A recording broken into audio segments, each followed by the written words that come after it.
Oh, what's Do it going on, real everybody? good. Welcome back to another episode of your favorite nerdy podcast where we talk about everything pop culture, but especially comic books, movies, anime, and sports. That podcast being Comic. X Weaver! Ha! Ha! Ha! That's right. I'm your co-host, James, aka Comics for Cheap, aka hashtag Send It to James, aka What a Weekend for Marvel News. And I got my co-host here with me. It's your boy Chris, aka Dino. Hit me with the music.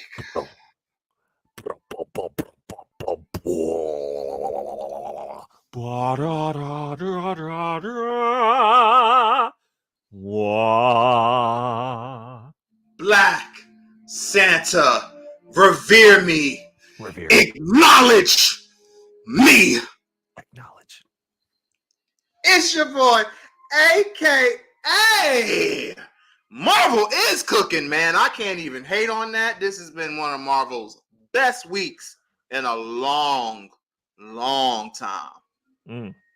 AKA another good week has been for this man who is super cold. Yeah. Well, what?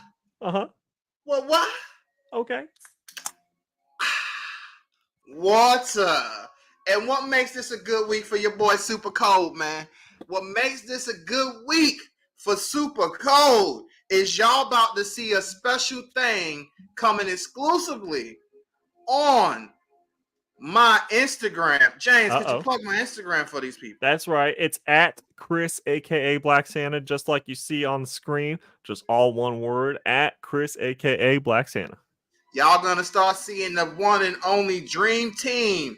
The Black Santa, Black Santa ain't gonna be there because he need to be somewhere else. But the Dream Team for the Super Cold, that album that's gonna be dropping up in 2080, which is right around the corner. Because I'm telling y'all, 2080, man, you gonna look, blink, close your eyes, go to sleep, and then next thing you know, generations have passed, it is right there.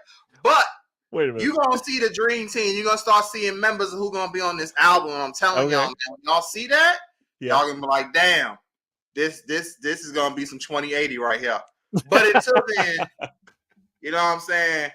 We are sponsored today by nobody. We still don't got no gosh diggity on sponsors, but I'm telling y'all, you never know what's gonna happen. It's right around the corner. I've been talking to so many people. It's gonna be just like that.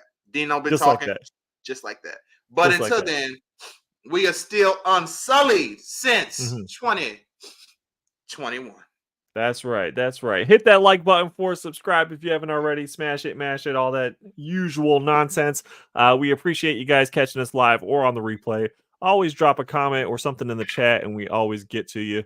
We're going to kick off today with some sports. We got the Olympics going on right now, so we got worldwide sports. So I'm sure we got some news going on there, Chris. What we got? Yeah, man.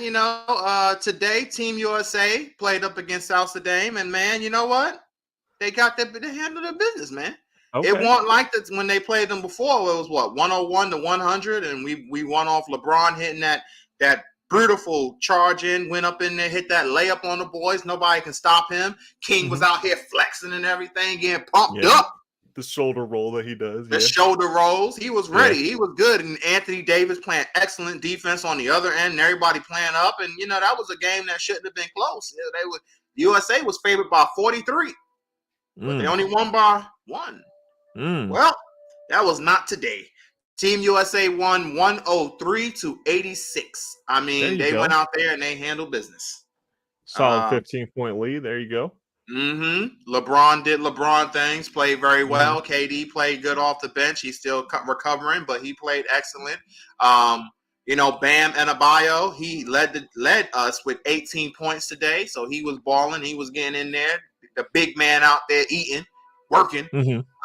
Anthony played good. Joel Embiid actually set out this game. There was a lot of talk and a lot of criticism that Steve Kerr took because he set out Jason Tatum in the first game. And people was upset about that. It was like, how can you sit down and not have play at all a guy who is a 3-time first team NBA, just coming off the championship, arguably the best player on the team, is between him and Brown. A lot of questions there. But either way, you didn't even play this dude 1 minute, 1 second. Well, Joel Embiid sat down this time, and Steve Kerr said there's going to be certain games, and he saw the matchup. He just felt that it was, sit down Jason Tatum, and in this game he sat down Embiid, and it is what it is. But Team USA is looking good with this win that clinched them to be able to qualify for the next week and everything. So they're in a good spot, and we'll kind of have to wait and see what some of the other teams do to see who they face next. But Team USA looked pretty good out there, man. And I also you was telling me you was watching some stuff, right? Yeah. I've been watching whatever Alexis puts on. So we were watching some of the gymnastics, men and women's. Got to see Simone Biles do her thing, which was just incredible. Oh my gosh, it's crazy what they are able to do physically. Just period. Like there is no way. And then, like, what's really funny is I'll be watching it. I'll be like, man, that was perfect. And then the announcer is like, oh, a couple slip ups there. And I'm like, what? Oh, yeah. Oh, yeah. Oh, yeah. I know what you're talking about. Yeah. I know exactly what you mean. Yeah, but that's been fun. I've been watching some of the soccer stuff going on. So that's been cool. Volleyball, beach volleyball, of course. The women's beach volleyball I watch. I don't even know the rules of volleyball. I'm just watching. Because you're because of America, right? That's the reason why you're watching. I'm watching to support my country, Chris. Okay. No, but it's been a lot of fun. There's been a lot of there's so many events. Oh, we were watching some of the skateboarding stuff too, which was fun to watch. Some of them do. I was surprised that they don't require anyone to wear even like the most basic, like a helmet or something. But there's all out there. Really? Yeah, man. Because I even said, I was like, but what if they fall? Or like fall awkwardly? I mean, I know they know how to fall and they're the best in the world at what they do, but it's just when they're trying to perform the hardest stunts and tricks ever performed, and it's like, dang, like just one weird awkward fall could end your career or your life. Right. Like, dang, I figured they would at least wear a helmet, but it is what it is. Mandatory thing too. Like you got to at least wear a helmet, maybe some arm pads, something at least. Okay. But they just out there, they're doing their thing. Yeah, the other I've been watching Snoop Dogg too. Snoop Dogg and his commentating and just the little things that he adds to the Olympics. I thought he was gonna try to light the Olympic torch with a blunt. That didn't happen. I thought that would have been hilarious. But they did release an official Olympics ring with him, or pin with him, I'm sorry, where he's blowing out smoke rings and they're all different, the colors of the Olympics, which is really cool. And I would really like one. Like, a knockoff, obviously, but it looked so cool. I was like, man, I need one on my backpack for my shows. Because that's where I put all my pins, is on my show backpack. Right. So I need one to add to the collection. So there you go. Someone get us those pins, get us some of those things, and send it to Dino or myself, and we'll be very happy.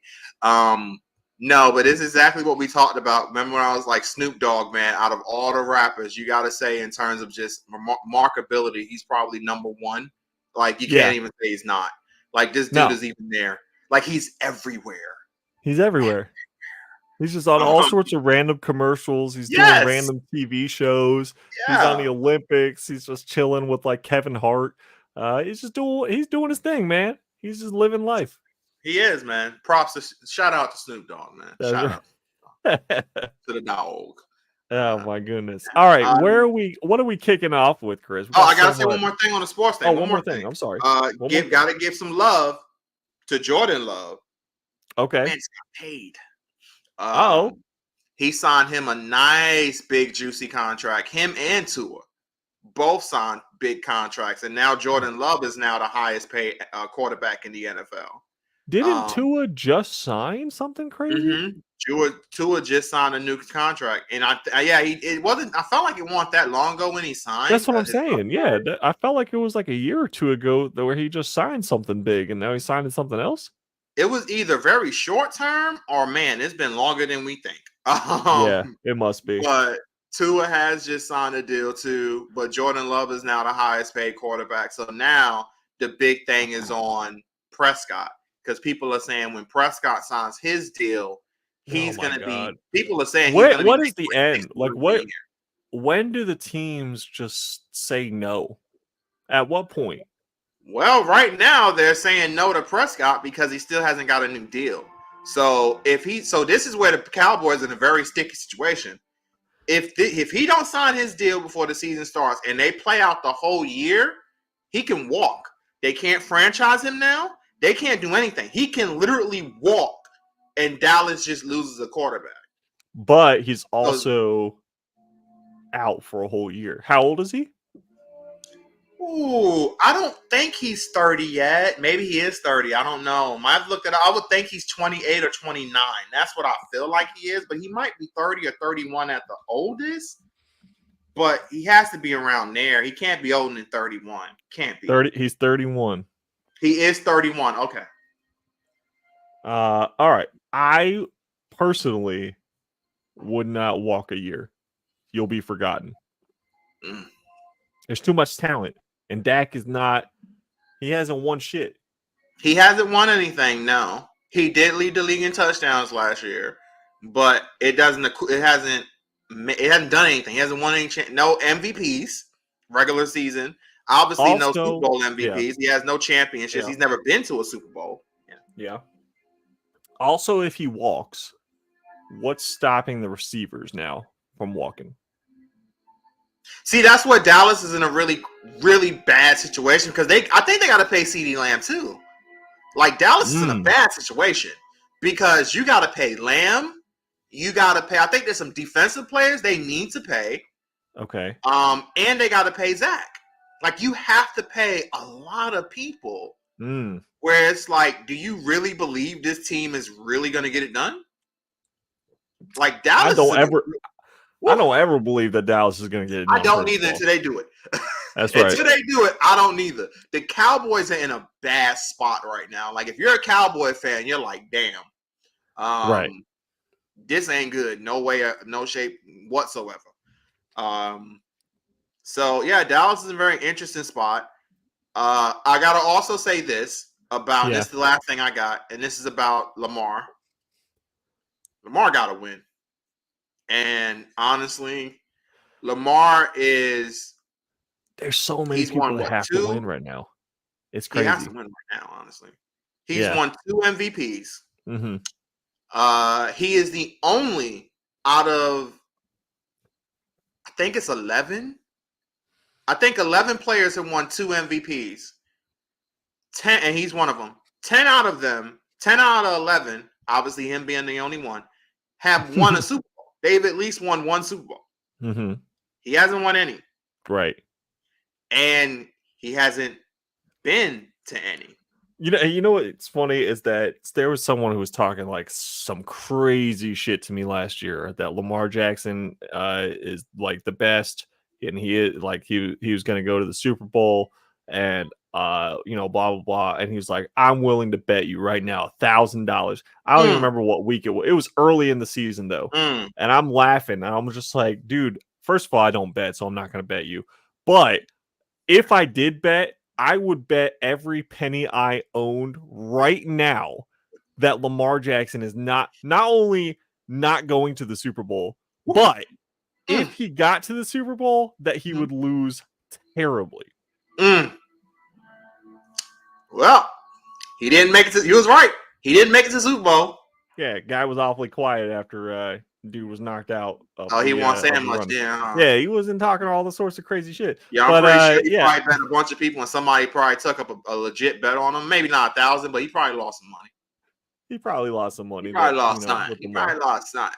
But Lamar got to win, man, because at this point, like, and his coach comes out, coach got to defend this player, right? But he's saying Lamar's going to be the greatest quarterback of all time. Excuse me? He's very good. He's extremely good. In no point during the conversation when I was talking to this guy did I say that Lamar was a bad quarterback. He's a beast. He's very good. Yeah. I just didn't see him winning. I didn't see that team winning. And, they surprised me with how far they got. But I was just like, here's the thing, though. Lamar does have the third best winning percentage of any quarterback. I think he's third all time, actually. Because I think his winning percentage is like 75%. He's only behind number 1, Patrick Mahomes, and then Tom Brady, who's number 2. So his winning percentage in the regular season, again, is amazing. He wins games. The problem is when you get to what it matters the most, the playoffs. And that's when things start happening where these weird things happen, but Lamar seems to lose. And that's a problem. And honestly, I hate when I hear, like, even, again, his coach defending his player. That's cool. But he went too far. Like, this dude is not impact. Like, there's Patrick Mahomes, and then everybody else just under him. Right. Like, there's no one on Patrick's level. There's just a bunch of guys who's trying to get to the second. Honestly, Patrick is number 1, then number 2 is empty, and then it's number 3, and everybody else just falls under there. Like, there's no one there. Like, you can't say anybody's on this dude's level because he has just dominated the league pretty much since he got there to a point where it's like, dude, he's number 1 all-time winning percentage. He has 3 Super Bowls, 2 MVPs. I mean, this dude is running away with who's the best quarterback in the league. Fuck that. Best player in the league. So it's like, I'm sorry, man. Like, and Lamar's it's crazy good. How people aren't like trying to line up to be on the Chiefs. That's what I'm saying. And this what makes it his Super Bowl win last year was unbelievable. Right. He got the scripted, whatever. But I'm saying seriously, on a serious level, unbelievable. That team is not that should have not been a Super Bowl winning team. No. You look at that roster, you look at what was against him and the other teams that their rosters, and you're just like, oh no, he's not making it that far. Right. Like, Patrick's good enough. He's that dude. They'll make the playoffs because it's him. Outside of that, that's a first round eliminated team. Not when he's up there. Apparently not. Yeah. So, and again, props to a lot of players up there. Kelsey, there's some defensive players up there. And of course, Andy Reid cannot say enough about how smart he is. But yeah, I'm saying, Lamar, you got to win, son. That's all I'm saying. Yeah. I mean, I didn't see him going all the way there. It was just, I call one and not the other. Yet again, I called San Fran and Bills with San Fran winning, and I'm looking at it right now. and then you picked Eagles, and Bills with the Bills winning. And Josh motherfucking Allen, and I said Joe Burr, and now Joe Burrow rolling up the training camp looking like not so Slim Shady. Not so Slim Shady. What? I don't know I know preseason starts on the 8th, so we're only like a week and a day away from seeing some football again. Thank God. And so I'll be studying all the preseason games so I'm able to make some accurate predictions when we return. Same. But yeah, for sure. It'll be interesting to see. And like I was saying, I am very surprised that like top talent receivers aren't lining up to be on the Chiefs. Bro, I would be, oh my God. That'd be the only, like, legitly, that'd be the only place I would be like, I really want to go there. I would be like yelling at my agent. Yeah. Like, get me there. Get me there. I don't care what you got to do. Figure it out. Why wouldn't you want that? I'll take a pay cut. If you want to win. I want to win. And not just that, winning will make me more money. And then I win there and I become a legend in Kansas City. I don't need that much money. I can live off being that legend. My family can live off that shit. Like, you gotta think smart. Sign me the 1 year. Get me there. Give me the 1 year on a pay cut. Give me that win. Now I'm a Super Bowl champion. Now sign me that 5-year contract. Yep. Don't you want to win again? Don't you want to go for 4? Like, you know, sign me again. Like, it blows my mind, honestly, that like you see these big receivers going to this team or that team or this team. It's like, damn, like, go win. Right. Don't you And want to you win? know when they sign with those teams, you're like, you're never gonna win. And there's no shock, they never win. It's like, dude, What are you doing? Go there. What are you doing? Yeah. Like, imagine if McCaffrey like came off the Panthers and he was like, I don't want to go to San Fran was a good move for him, but I'm just saying, like, imagine if he was like, let me go to Kansas City. Like, oh my god. Oh my It'd be god. insane. Woo! Kansas City will man. But it's weird that like you'll see these players that like I can't stand like Devontae Adams. Like I can't stand you know, whoever was thrown to him, Garoppolo or whoever the fuck was thrown to him by the end of the season. He was like, this guy's gonna get me killed, blah blah blah. Like, bro, well, you got off a green. First of all, you left a multiple MVP quarterback to get onto this team. Super Bowl champion as well, yeah. And Super Bowl champion, yeah. And then also, like, why would you go to the Raiders? Like even if you don't go to the Chiefs, you could still pick a team with a better quarterback. And it's just like it is the Raiders of the sometimes like I feel like maybe it's a combination of the player and the agent. Maybe it's just the agent like seeking that biggest check that they can possibly land for the player. I don't know what it is. That is most of the job of an agent, to get their client the most money they can give. That is usually the job. Yeah, because you know they're a little self-motivated with that, with their percentages. Of course. They're gonna get paid too, and they get more clients because they're gonna be like, look at what I got, so and so. What do you think I can get you? Right.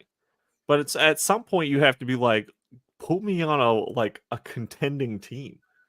Don't just find me whoever is willing to pay for me to be there to boost their ticket sales temporarily. Find me a team that we can build a dynasty with, and then we can land that big check in a year or so. Right. I don't know. That's just my thoughts on it. Hey, mine too. So yeah, all right. We got a couple of things before we jump into all the craziness of everything. Okay. I do have to talk about. I watched one show in its completion and one show a little bit more than halfway through.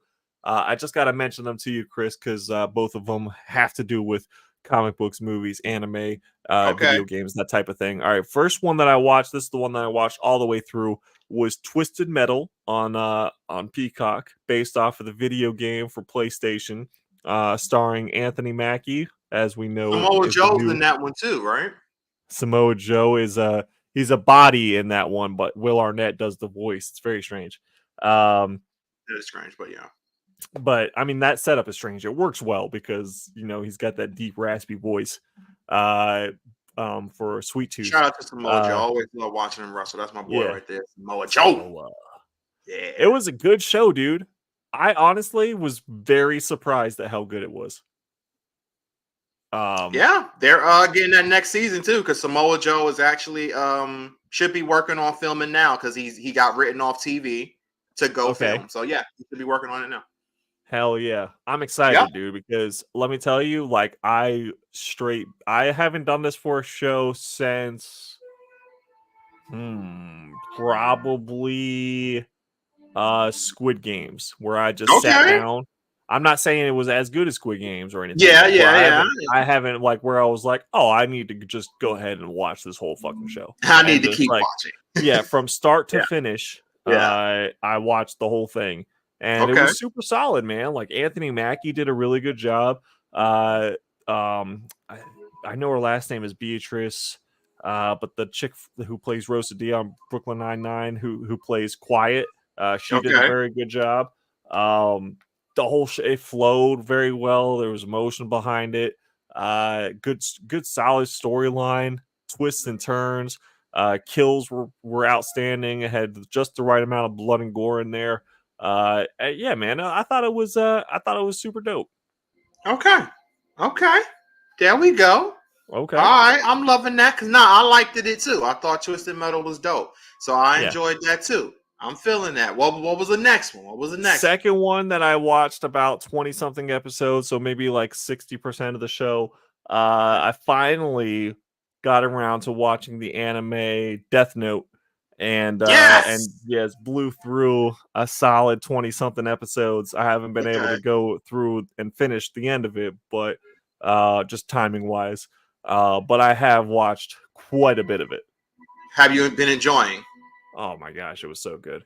Yeah, it dude, definitely. See, that's the thing that I always say, and that's why I recommend it to you, and I recommend it to all like non-anime fans. It's like who kind of like stuff like that. Is like Death Note is a perfect. It's one of the very few for non-anime fans something I can recommend to them.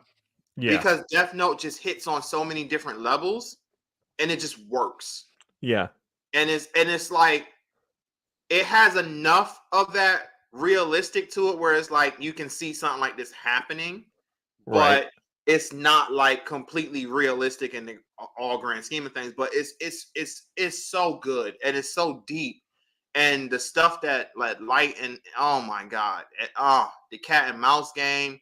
Yep, the chess game that they're constantly playing with each other, basically. It's beautiful because it is two guys playing chess. Yeah. Not one playing checkers. It's two chess masters going at each other. Oh, trying to outwit the other one. And the sacrifices that have to be made. Death Note is just an awesome series. The manga was awesome. The novel is awesome. Oh man, some of the spin-offs are freaking great. Like Death Note is really, really, really dope. Now some of the work that the creative Death Note have done that's not Death Note is questionable because he did like one. I forgot the name. God, I forgot the name. Anime is gonna come to me eventually, probably even while we're talking. But it was really about like angels and stuff, and it's wacky. It's not good. I can't recommend it to anybody. It's it has one of the worst endings I've ever seen. It really makes you sit there like that's the dude that did Death Note, but you see so much like similarity to it at times where you're like, oh yeah, I can see why. Okay, yeah, this is the guy. I got you. But it's one of those things where he went too philosophical and too deep into it where it got really stupid. But no, Death Note though is just that will always be his greatest work. And some will say that's bad, but that's not. Death Note's just amazing. Amazing. For sure. Yeah, I mean it's I haven't watched the end of it, so I'm I'd say I'm a couple episodes after Light gets the Death Note notebook back.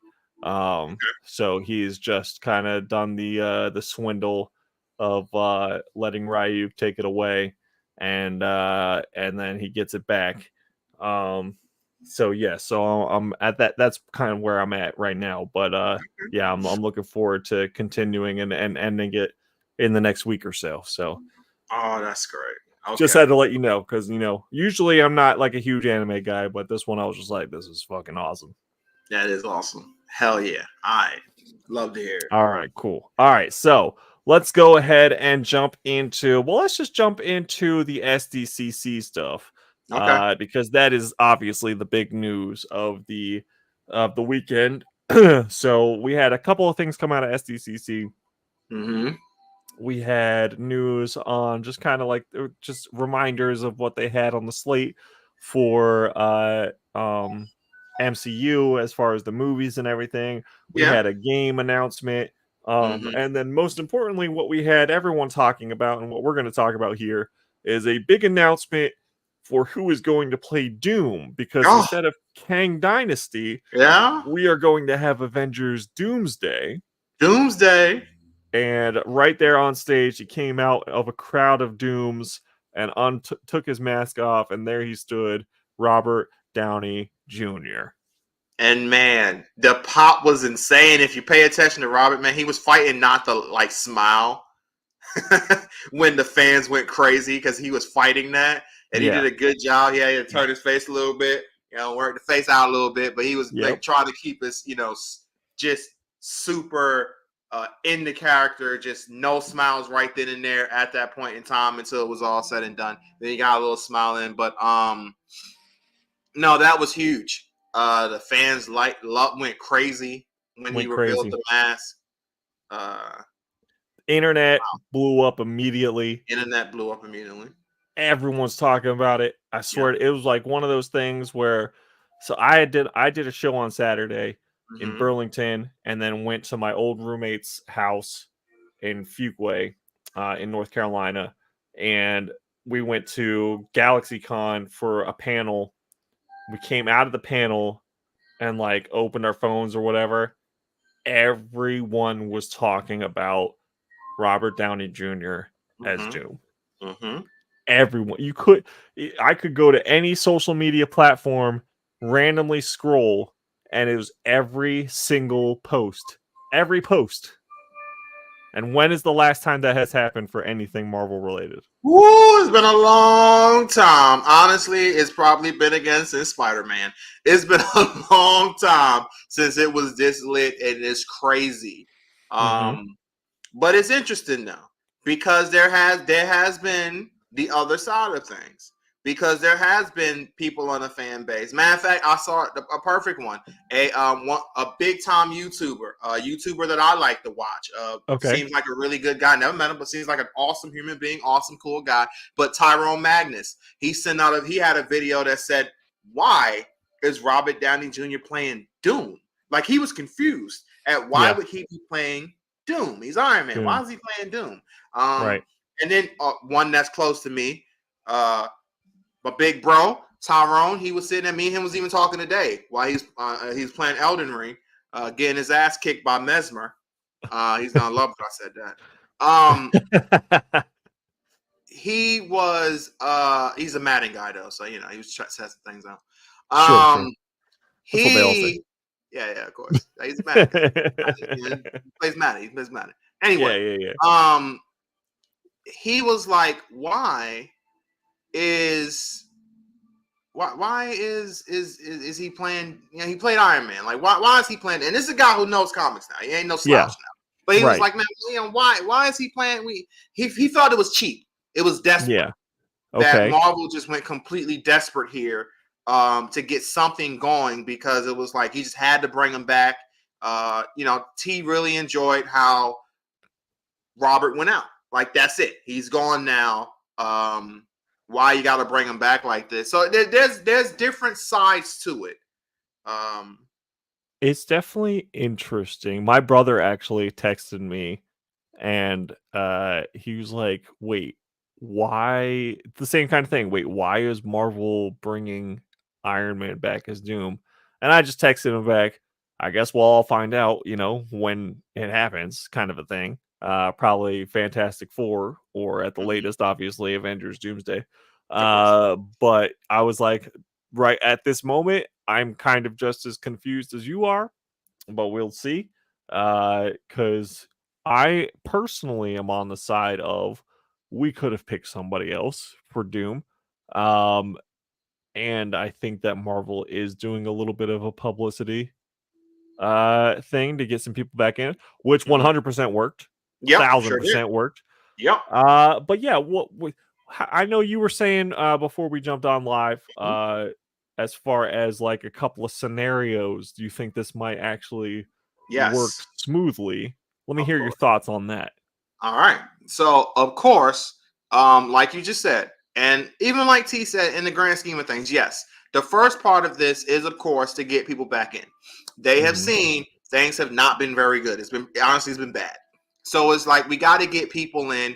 And as a business move, this was genius. This was the person you can bring back. He was, in the grand scheme of things, he was the face of Marvel. He was the main character in the grand scheme of things for all the way up into Endgame. So cool. That works. Now that we're here, why would you also do this? Because you can't just rely on nostalgia to move forward. You can't just rely on that. It's not going to work. So I look at it in many ways. One, this opens up some really cool scenarios and altercations with some of the heroes that's here now. Imagine the interactions between him and Spider-Man. That's going to be really good. And you can also even lead to this being, if you had plans on killing off Tom Holland, you can use this to kill his Spider-Man. This, like Tony or Victor in this case, could actually be the one who kills Spider-Man. Spider-Man can be caught completely off guard thinking this is his Tony. No, it's not. So are they going to use his regular face? Are they gonna like go with the horribly disfigured scar Doom? What do you think on that aspect? Okay, here's the thing, and this is where the next part comes in. This isn't the first time where Tony and Victor have switched bodies. No. So there was a great story where, and obviously this one is a completely alternate scenario. So this is like a multiverse, which all of this is multiverses. And in one multiverse, there was a situation where Tony and Victor basically grew up, went to college and everything, and was, rivals, but had like a respect factor there. But Victor's still Victor. So he's arrogant and wants to be the number one guy. And they created like this machine that can essentially switch places with people.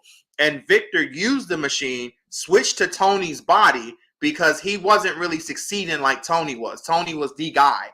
Everything was going perfect for him while Victor was fighting, scratching and clawing, and things were starting to get a little bad. So he switches bodies with Tony. Yeah. And now he's Tony Stark. And Tony Stark is now Victor Von Doom or whatever, right? So what ends up happening though is when Victor switches the body, Tony can't even remember who he was. So he wakes up feeling something's off, but he don't know what happened. So Tony had to work his way all the way back up, but made the Victor Von Doom name. He made the Victor name into something big time, into something important. All the feats that Tony would have done as Tony, he did as Victor, still being Tony, but you get the point. So he ended up creating a badass Iron Man suit that was essentially like a version of Doom suit, and it looked really cool. And then Victor, on the other hand, was doing Tony stuff, but using the money and everything to reach a level of power. He even created some Iron Man suits and everything, but they weren't as good as Tony's would be. It basically all boiled down to, at the end of it, Victor ended up admitting to Tony, hey, man, he loses and he's like, look, if you don't like kill me or whatever, you don't do this and do that, we'll switch bodies. You can have your body back. And Tony's like, no, because he breaks down what happened. He's like, no, after everything you've done, like, don't get me wrong, like, cool to have my body back and all, but no, I'm good with this body and the name factor. Like, if I go back to that Tony Stark's name in terms of and getting my body back, I have to work all the way back up to get there. Like, that name has been besmirched. That legacy has been destroyed. But the legacy I built, no, that legacy is amazing. That legacy is great. So he literally like, no, I'm Victor Von Doom now. And then that's how Dr. Doom came in that particular multiverse. So you can even feed off of that. You can have this be one of those kind of situations where Victor has switched places with Tony. There's so many different things you can do. Sure. Or that I feel is great. This doesn't have to be the end all Victor. This doesn't have to be the final Victor, I should say. Like, this doesn't even necessarily mean that the Victor that we might end up getting in Fantastic Four is not going to be a different version. We don't know what they're going to do. I'm just saying, to a lot of people, let's give it a little bit of time first before we say what we know exactly is going to happen, because they're obviously trying to cook something up. This doesn't have to be the final Victor. No, of course. So this could be just this Victor for, the Victor's Doomsday. Now that does play into another thing of, are you going to have another Victor? Like, is Victor going to show up at all in Fantastic Four? You would think he has to, because of the relationship him and Reed has. You would think, right? So is he even going to show up? And if he does, I feel that you can even still use this Tony or this version of Victor, in the sense of the Fantastic Four is going to take place in the 60s. Right. This is also probably going to still be I'm pretty sure this is still another multiverse, and the Fantastic Four are just going to come into 616. So this is still a different, you never know. There still could be another Victor running around in 616. It's so many things they can do. That's all I'm saying. Like, it's so many scenarios they can do. And I look at the stories that they can tell with a Victor that looks like Tony, and they're not going to just ignore it. That he can play this role and do some devious stuff, making them believe something that's not what it is. Gotcha. Okay. Very good. I like the analysis. I also really like the word usage of the word besmirched. I thought that was pretty dope. And I'm with you. I'm following along. With SDCC, there were, I mean, obviously they talked about the upcoming movies with Captain America: Brave New World, The Thunderbolts, Fantastic Four got its official title. They called it Fantastic Four: First Steps. Apparently, they did play at least one trailer in one of the panels at SDCC, but it has not officially been released by Marvel. I have looked for it. It's been being like very aggressively strike down by Marvel. So even if I found like a bootleg version, they would take this whole video down, I'm sure, if we were to play it. So it has not been officially released yet, so we can't put eyes on it. But I have heard it has a little bit of like that WandaVision feel, especially like the first episode or two. Not necessarily the sitcom type thing, but the time frame. Right? Yeah, the time frame and everything like that. So they are going to lean hard on that 60s feel with the movie. But yeah, with the Robert Downey Jr. as Doom, it's pretty crazy. I can't lie. Also, with the return of the Russo brothers for both Doomsday and Secret Wars, that's what they're talking about. They're talking about paying $80 million to the Russo brothers for those two movies. And hold on. What?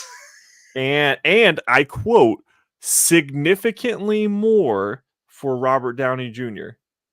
So it's safe to assume like $107 million to do this right now. It's safe to assume that between the two of them, it's almost $200 million. Yeah. Safe. I feel like that's very safe to assume $200 million for the Russo brothers, and then for Robert Downey Jr. That's a big bet. I mean, we're talking. If we want to talk about box office numbers, not including Deadpool, Wolverine, which we all know why that's achieving the numbers it's achieving, but to go on an Avengers movie, that is a staggering number in the budget, and we're not even talking about the rest of the cast. Anyone else we're bringing in, CGI costs, marketing, distribution, everything like that. I mean, we're talking about almost like probably a $400 to $500 million budget for this. Wow, shit. Wow, that's crazy to me. That's insane.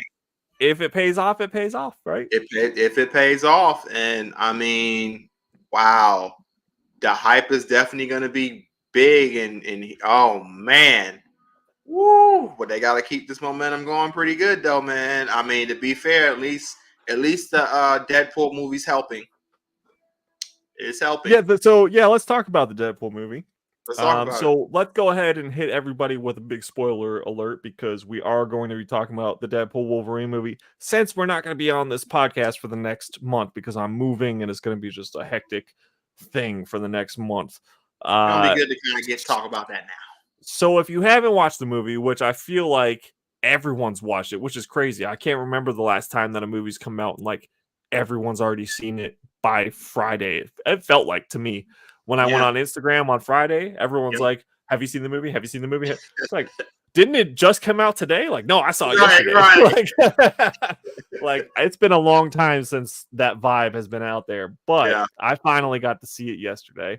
Right. I was quickly reminded of how much I hate going to see movies in public. So what happened, Dino? Bro, there was this team. It's always the last to arrive to the theater. Always. Mm-hmm. Right? You'll be sitting there, the trailers are coming on, everyone's quiet. Then that last person that like walks up the stairs, or last group or whatever that comes in, like with like one trailer to go or whatever, and sits down.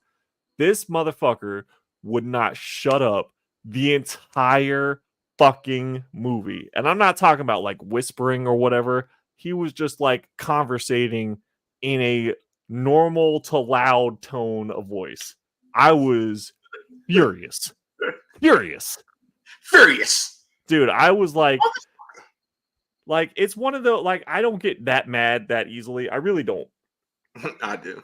But it was one of those where I could see envision tossing him over the fucking stair thing. You know what I mean? I was just dude, please stop talking. Yeah, and he was guessing the wrong things. Mm-hmm. Like I said, we are going to talk about spoilers and plot points and characters that pop up. So please, if you haven't, watched it, just jump off. But for example, when Cassandra Nova was being introduced, and she was walking out, and you saw the bald head from the back. He was like, Doctor Strange, it's the girl from Doctor Strange. Didn't even know the character's name, but that's what he was saying. I was like, oh my god.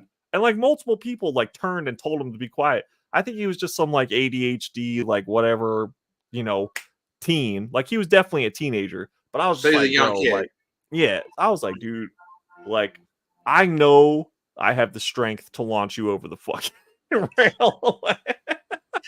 So was he with parents or was he by himself? Was he with a crew? He was with a friend who was not talking. So the friend was obviously embarrassed for him.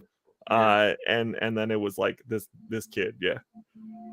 That was one of those things where honestly, as a friend, you should definitely if you're legitly friends, you should know. I probably shouldn't take you this movie either. You're the wrong person to come here with. That's what I'm saying, dude. I'm like, dude, shut up. Put some duct tape over his mouth or something. God damn, give him a fidget spinner. If he's that bad with the ADHD, just give him something. Especially when you're wrong. That makes it even worse. God damn. That's the lady from Doctor Strange. No. No, it's not. Shut the fuck up and watch the movie. Yeah. Maybe you learn yourself a thing or two. God damn. Right. But yeah, so Cassandra, I was actually shocked that she was fucking the villain. I was like, oh shit. Yeah, there were a couple of shocking cameos. Yeah. And just characters in general, but I was just like, okay, Cassandra, I can fuck with that. Overall, the movie, I'd give it a 7 out of 10. I thought it was solid.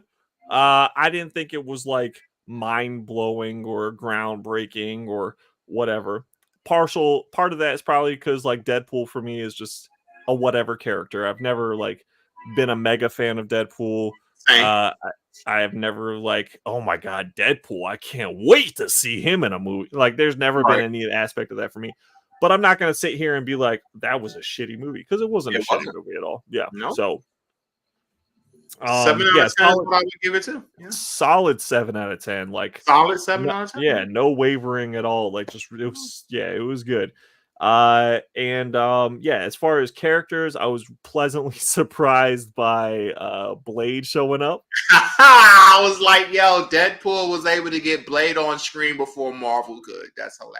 Deadpool got Blade before Blade got Blade, bro. That's hilarious. The little joke that they made there, I thought was fantastic. With I am the only Blade. I thought that was pretty funny. Yeah, that was funny as hell. I was like, that's good. It was that whole group with Elektra, with X-23 coming in, Laura Kinney, with don't forget Flame On. Oh well, yeah, of course, yeah. When he showed up and they thought it was Captain, and he's Johnny, I was like, that's hilarious. So that was very well done. That was a nice little turn. That was. I liked the Ben Affleck joke when they said Daredevil was dead, and Deadpool was like, I'm so sorry, and Jennifer Gardner was like, whatever. Yeah, that was great, because that's playing off their real life divorce. Exactly. Nice little fourth wall break there. That was awesome. I will say I really liked I drive, and this is for real. You can ask Chris. I drive a light blue Honda Odyssey from 2012. Yep. The same exact van that is in that movie that they fight in and everything. And I was joking with Alexis that I should slap a coexist sticker on the back of it and a fake blood splatter or whatever. And then that's just the addition to the comic van. Yeah.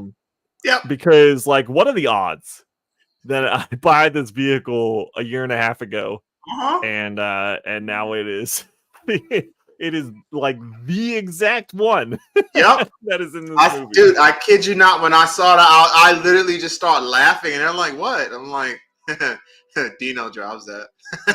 Dude, and like that's literally what I said.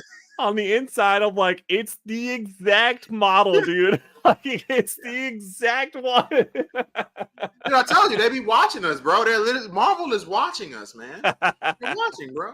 They're watching what you did. They're watching what I did. It's crazy. Oh, goodness. It's crazy. So that's why when you see Black Santa up there, you see Dino up there one day, don't be shocked. But right. No, I'm with you. It was definitely a solid 7 out of 10. The movie was really good. Obviously, it looks like you were saying already. It's a half. It's at a $500 million. As of yesterday, it crossed $500 million worldwide.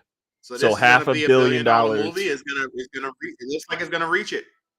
In Thursday to Tuesday. Oh, it's definitely gonna reach it. In Thursday to Tuesday, it hits $500 million. Are you crazy? It's definitely hitting that $1 billion mark for sure. Which is amazing.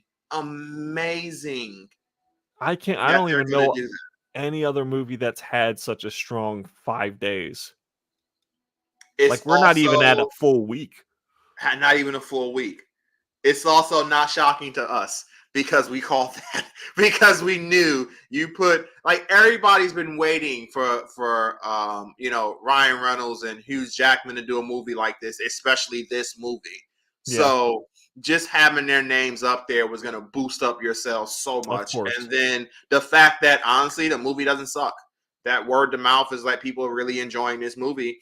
It just makes it even better. It helps out definitely with all the cameos, all the things that happened. The jokes was pretty good in the grand scheme of things. It's Deadpool, so it's going to be corny ones too, but still. Yeah, I mean, obviously, in the grand scheme of things, it hit for what it needed to hit.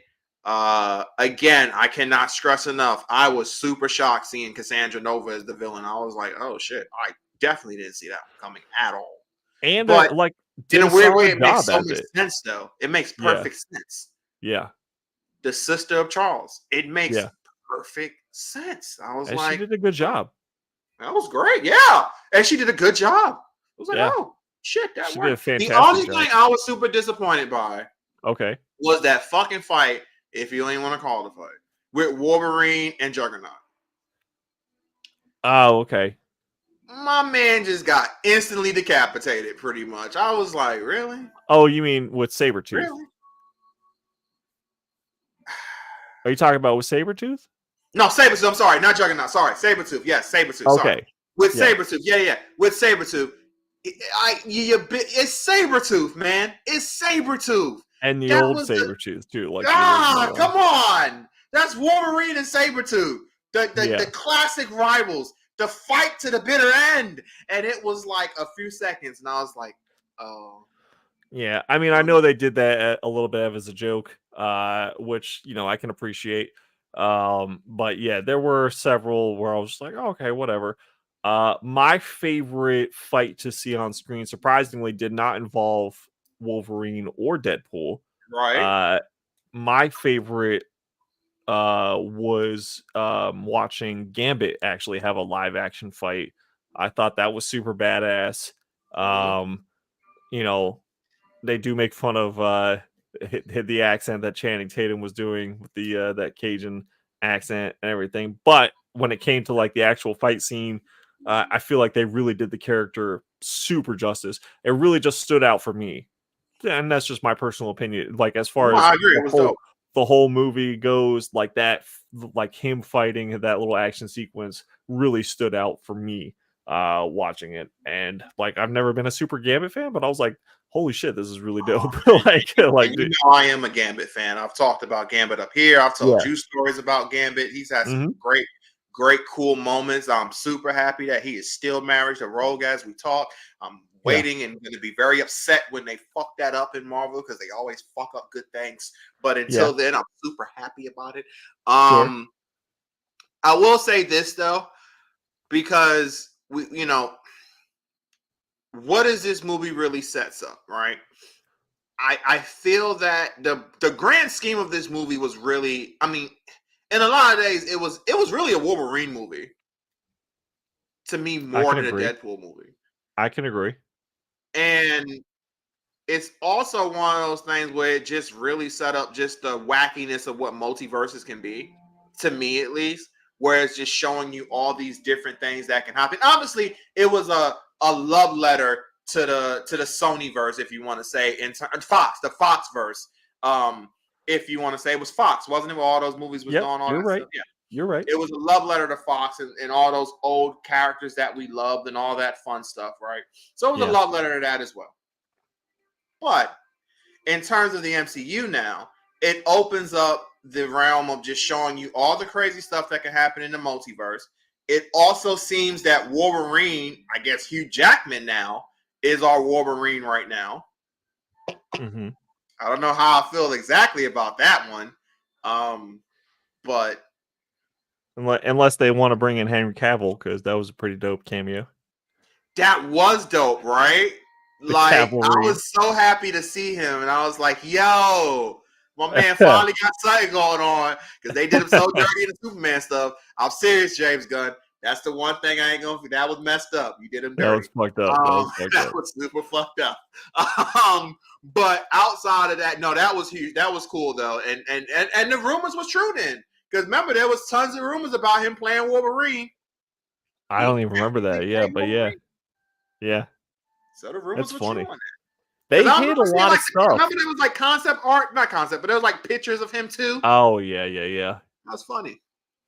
They did do a good job as far as like hiding a lot of the surprises. I will say that. Job. I don't remember hearing any of these big leaks really, outside of the jokes about Blade, but none of them was ever like taken serious. And then when he showed up, and it's like, oh shit, Wesley, what's up? Like, oh, hey, Wesley, what's up? Like, okay, this was legit. Yeah. Right. So as you can hear, I was excited about that kind of stuff. That was really cool. For sure.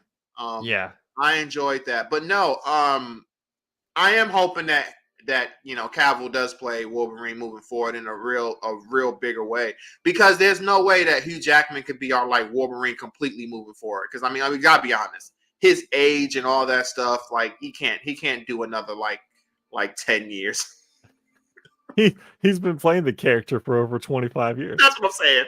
He can't do another 10. I'm sorry, he can't. Maybe he can, Chris. No, I don't know. I was with you when they casted him, or like they were like, "Oh yeah, him again," and like we even talked about it here on the stream. Yeah. We're just like, "All right, we get it. Hugh Jackman is Wolverine, right. But unfortunately, Hugh Jackman is not immortal. So we do have to eventually start thinking about." Something down the line. A younger Wolverine at this point, like he can't do this for much longer. I'm seriously.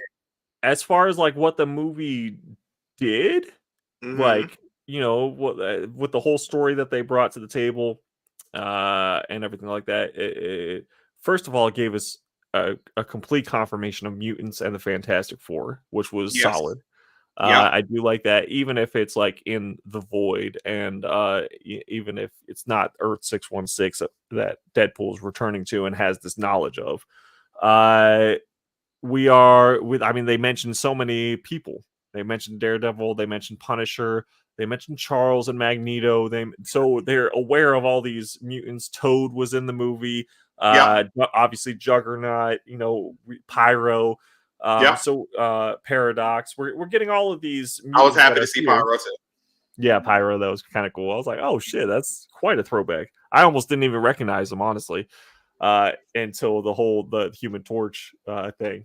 But I was like, okay, that this is pretty it's pretty cool that we're recognizing all these mutants. Is this going to be the introduction of the X-Men type of thing? Like maybe more of them find a way to escape into the universe out of the void, or we're just recognizing the fact that there are variants that have been sent to the void, and so they do exist out there in the normal universe, or in the sacred timeline, as they want to call it, with 616.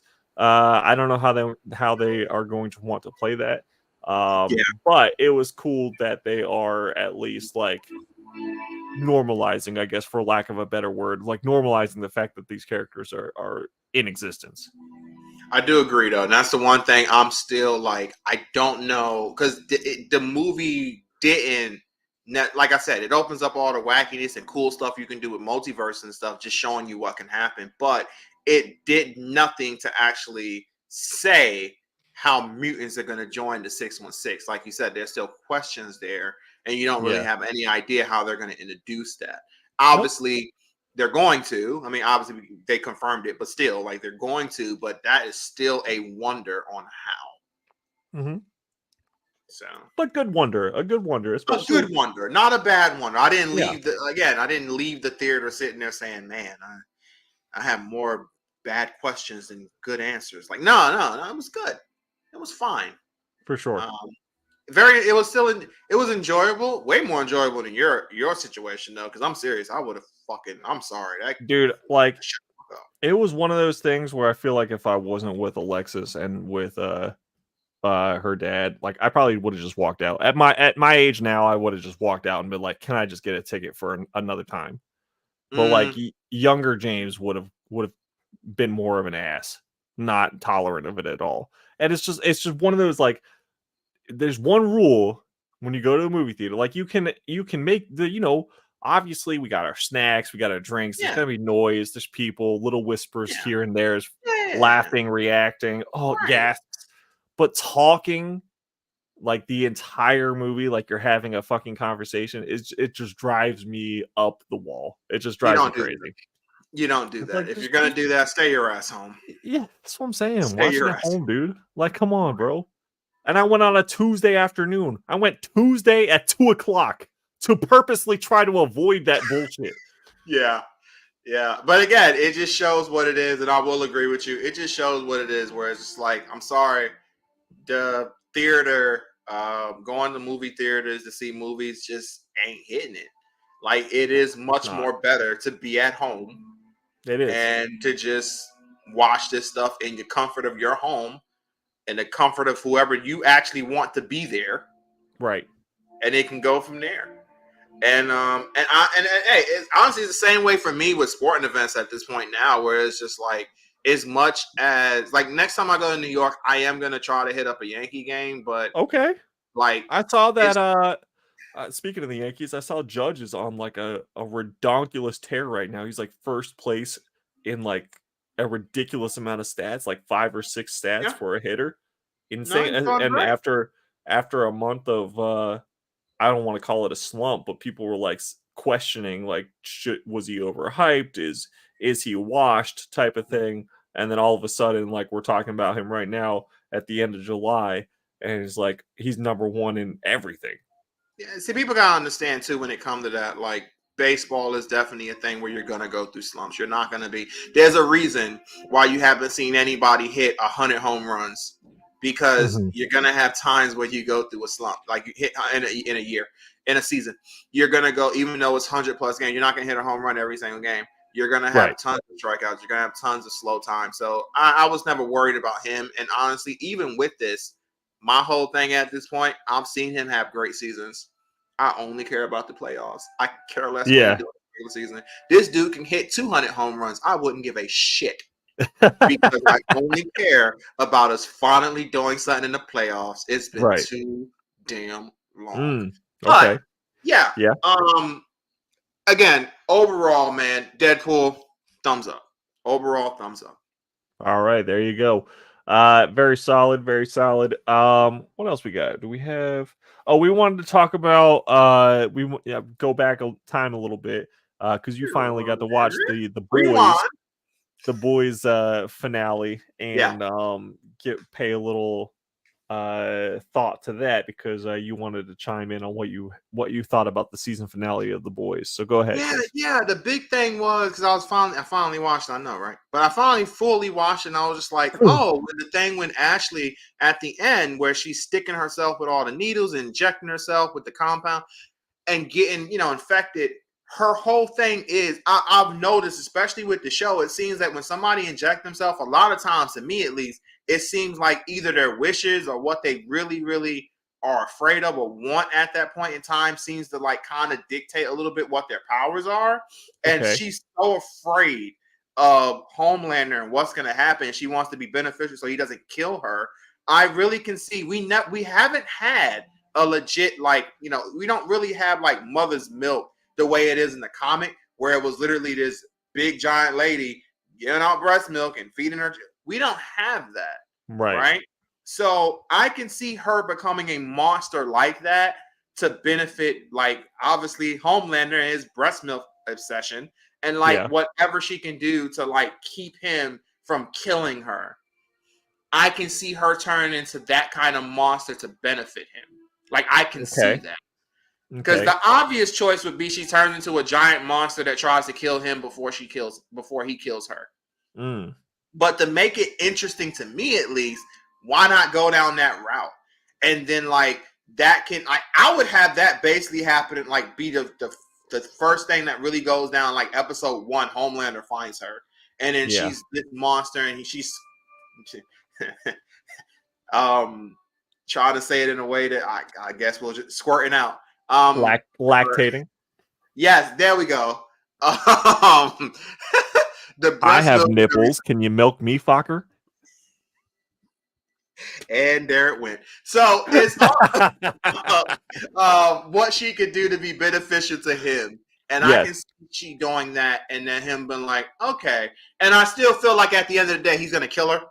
But at least for the first couple of episodes, especially like somewhat of a comedic, but yet a dark comedic tone thing, where it's like, oh, that's somewhat funny, but you understand what's happening, and you're like, that's very creepy and sad at the same time. You'll get that for a couple of episodes, so eventually it gets to the point where he just, whenever he does fully snap, because we know that's going to happen, she's going to get killed, and it's just not going to matter. And it's going to be one of the most gruesome kills that we probably ever seen. Like, I really feel it's going to be one of those kind of kills. When Homelander kills Ashley? Yes. If Homelander if it follows the way I feel it should follow, like I kind of think it should follow, it's going to be one of the gruesome kills that we've ever seen. Okay. So that's what I'm thinking. That's just a little theory over here. That's what I think can go down. Okay. When I was watching it, and kind of some of the other people that I was talking to, it did look like her head was kind of getting a little bit bigger.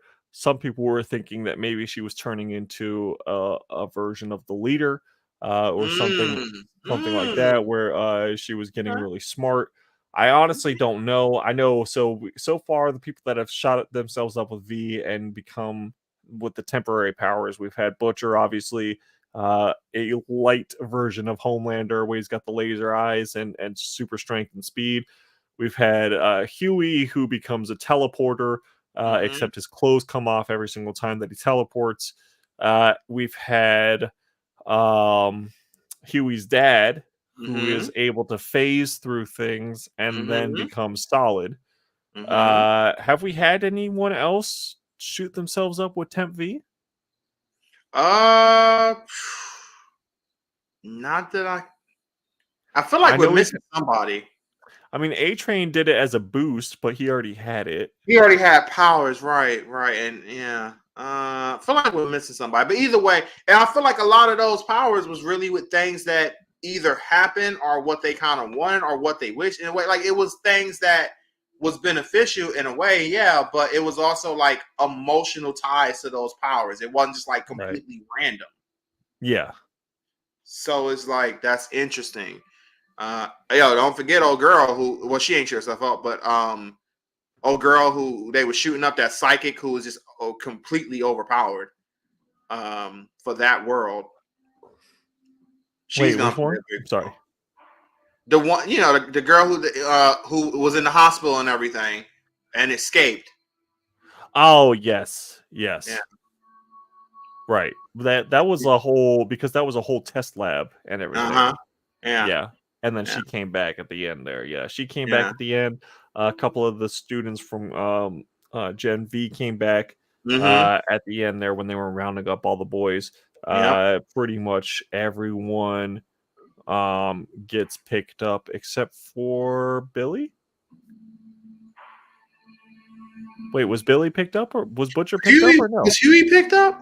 Huey was picked up. He was picked up. Huey and Starlight. Oh no, Starlight escapes. Right. Because she zooms off, but Huey definitely gets caught. I can't remember if I don't there think was anyone Billy else was. because No, Frenchie was taken, I don't Kimiko think was Butcher was picked taken. up. Butcher might be the only other one that like kind of got out. Yeah, I don't think he was Okay. picked. All right. So yeah, but in relation to The Boys, we did have a little bit of news come out this weekend that we are getting a prequel to The Boys. It's going to be called like Vought Rising or something like that. I think set in the 50s ish, 40s, 50s, somewhere in that area. Basically, a prequel, and it's going to follow Soldier Boy and Stormfront, and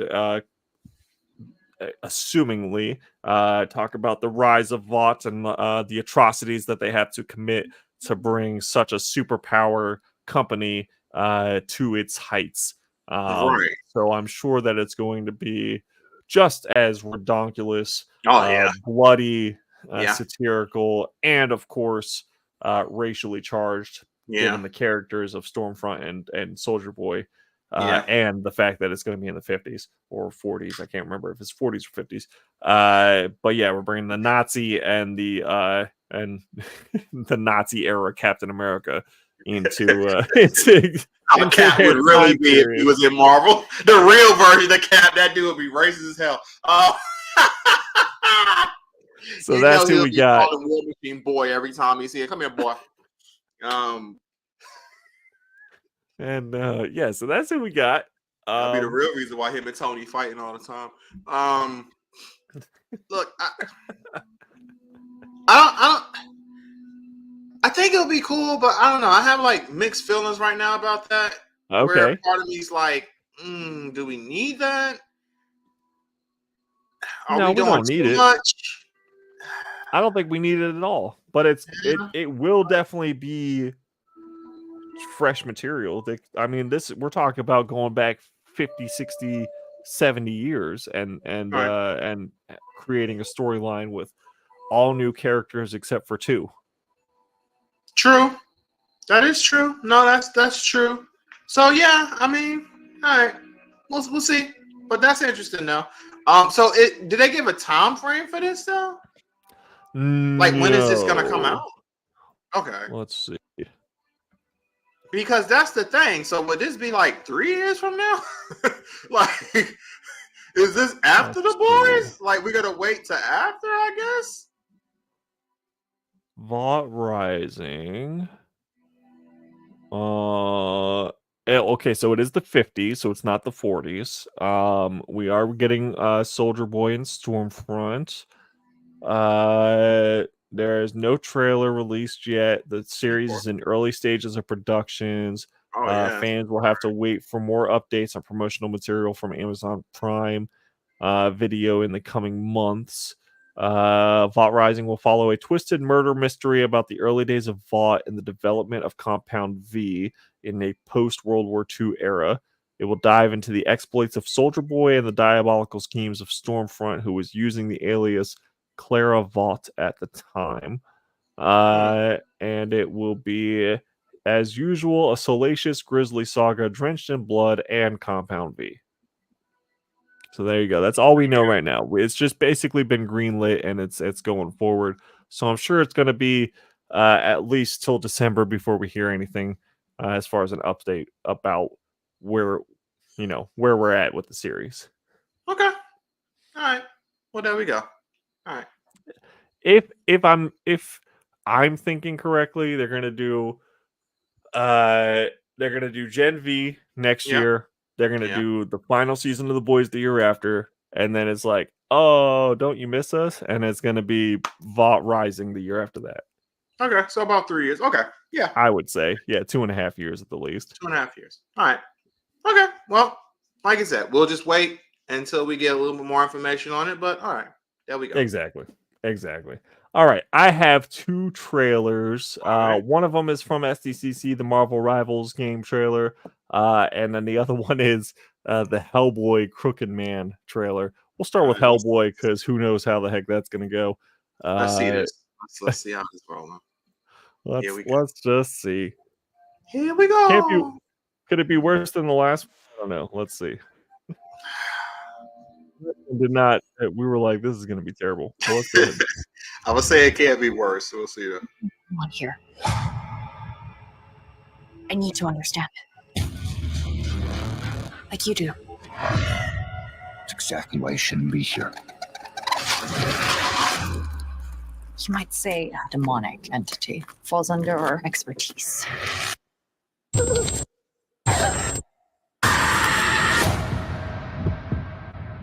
Crooked man's waiting on you. That's interesting.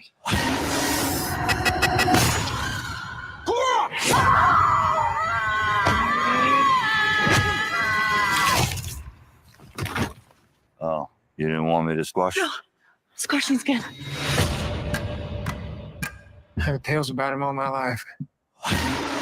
Most just called him the Crooked Man. I thought Big Red wasn't scared of anything. Well, I know something you're afraid of. You hear something? Your road ends in the dark like mine. Let's just keep on coming. It ain't even really begun. Come on, Snake, let's rattle. Let not your horns be troubled.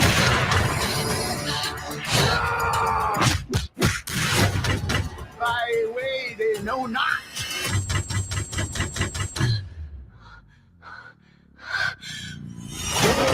I will make the darkness light. And the crooked things straight.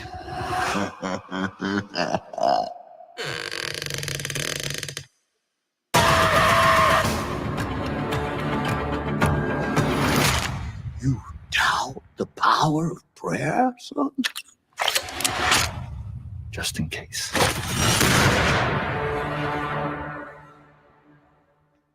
Okay. Well, I mean, look, it wasn't as bad as the last one, but the thing is, they ran into a very interesting situation because I can tell that trailer was really showing they're trying to bring it how Hellboy kind of is in the comics, and where it's a lot of the creepy kind of like horror to a degree, stuff that Hellboy deals with, and that's not bad. The problem is the way the first movies were. They didn't really delve into that as much. So right. I don't know. It just seems like now when people see this, they're just gonna be like, oh, well, this is different than what we saw and what we know, but they're actually trying. I don't know, man. It's still like I'm with you. So it looks super low budget because obviously everything Hellboy before movie wise has failed. So it looks like the only studios that would touch it weren't throwing a huge budget at it. Right. So it is going to be a low budget. I am with you though. It does look a little more comic accurate, and a little more, like the horror version instead of the silly version of Hellboy. So it would be amusing if like it was actually decent, but because it's so low budget, like it doesn't hit. Yeah. It's like, damn, y'all fucked up your chance. This should have been the first time that y'all released Hellboy, like with this movie. But yeah, I'm with you. It did not look as bad as whatever that first teaser trailer that we got. I was like, this is awful. It's straight up dog shit. So yeah. All right.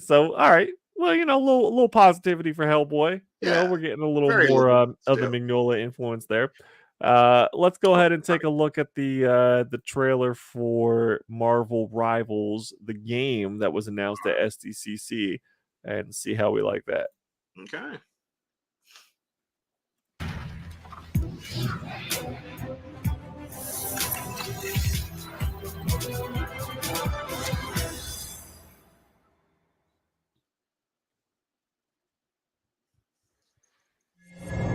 All right, let's start at the beginning.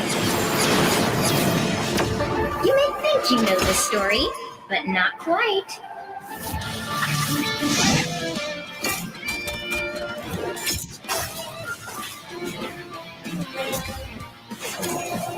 Oh, snarkies. The time stream is flarked. Don't worry, Help is on the way. Spider Box, go!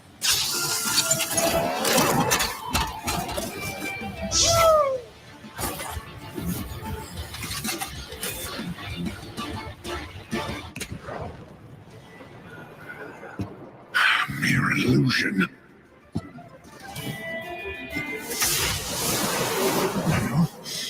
You should have stayed away. Trickster, feel my thunder! A futile struggle, even for gods. In the end, all will kneel before doom. Disasters hurt the innocent the most. That's why we need heroes. No matter where they're from, or what their mission may be, when warriors cross paths, sparks fly. Coward before thought, child.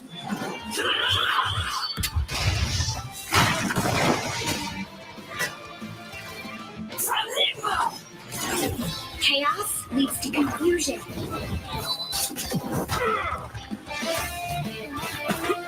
But those who answer the call will choose what's right.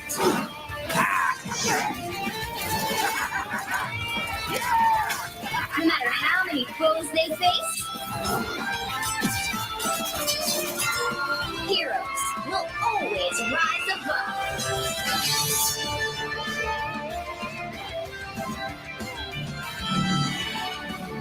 Such insignificant fools. Even from the future. Even from the past.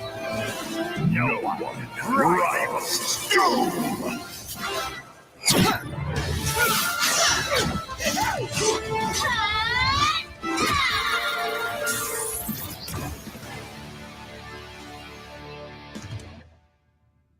Okay. There you go. That's fun. Yeah. There you go. Definitely gotta love all the Doom love there. Well, of course. Just they're gonna basically have- just Doom being Doom. That's all Yeah. it boils down to. That's right. Yeah. So it Yeah. look nice trailer. My only issue would be though is when you see that a lot of people would say, well, what is this game actually like? What is this game? Right. Like- So I was the one thing that I was reading was that it was going to be a Marvel shooting game, So it's but that supposed to didn't be look like like it was going to be a Fortnite. shooting game at all. If that's what I believe it is, it's supposed to be like Marvel's version of Fortnite. Okay. But when you look at that trailer, again, that doesn't help you on that. So the bad part of that trailer, like looking at it, is very well done, very, very cool to look at. But the bad part of that, what makes that not really a good gaming trailer, is that when you see that and you leave, you're like, well, what is this game now? Yeah. Like, what is this? Yeah, So definitely. Yeah. I'm with you there. not very good there. But yeah, it looked nice. There's definitely some nice animation going on there. And of course, For sure. they got Doom down packed. That's Doom right there, boy. He's gonna monologue his ass off, but he's still gonna whoop your ass too. You're right. That's Doom, baby. Kneel before doom. That's right. That's right. Yeah, so cool, I guess. Oh, one more gaming thing though. Yeah. So I don't. So this, I want to ask how you would feel about this. So in Okay. Tekken 8, Ihachi is back. Ihachi Mishima is back. He is resurrected again, even though he died in Tekken 7. And the creator of Tekken came out and he was like, "Nope, Ihachi is dead. You're not gonna see him in the next game."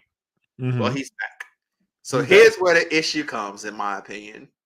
Ihachi is coming back as DLC. Oh, okay. You have to pay for Hihachi, Right. who's been playable since Tekken 1, is now Right. in Tekken 8. You have to pay money if you want to play Hihachi. Mm. How do you feel about that? How would you feel about that? Definitely seems like they're trying to squeeze a little extra couple bucks out of the fans. with a move like that. It's not like they're bringing a brand new character in to be a DLC and they pay for play. Now they're opening. I don't know if this has been done before, but it seems like they're opening a precedent for for any game to be like, oh well, this is the fan favorite of the series for the last 4 games that we've issued. Oh well, now we're going to take them out, but you can pay for them. So it kind of started with Akuma, Okay. where in the last Tekken game, Akuma was a special guest character, and I feel like you had to pay for him. But either way, he was a special character for Tekken.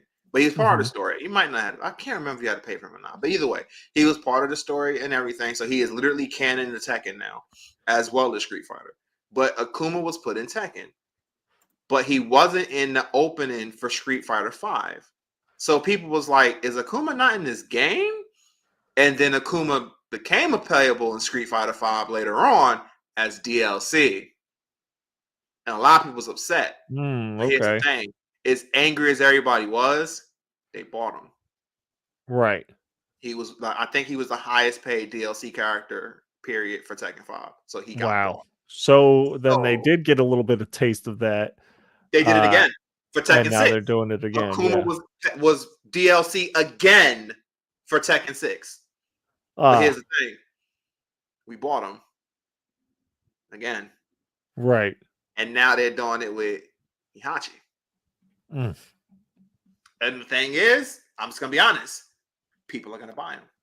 So as angry as people is, we continue to buy these guys. They're going to continue to do it. And like, at what point do they stop? Like, at some point, you're going to buy a Tekken game, and there's going to be one character that you get.